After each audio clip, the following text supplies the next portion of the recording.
My name is Mark Reynald E. Palaylay from Tabayok, Ordaneta City, 20 years old. Vision: a leading local university known to develop excellent and virtuous professionals who are catalysts of progress for both the local and the global communities. Mission: University of Eastern Pangasinan is dedicated to producing highly competent and morally responsible opinions through innovation, industry, focused education, sustainable research, and values-based curriculum.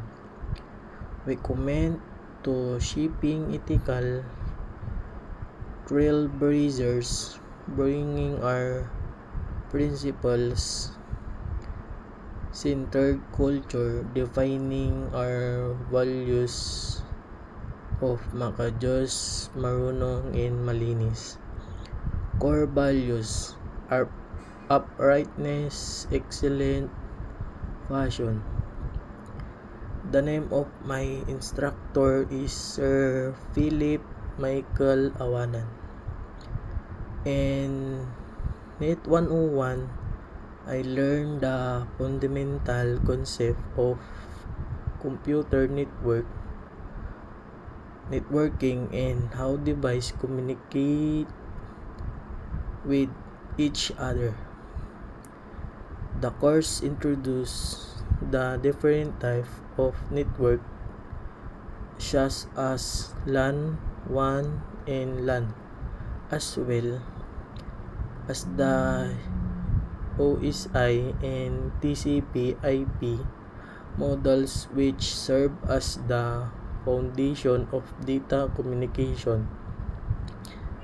I also learned about various networking devices like switches, routers, and access point, and their specific role in building a network.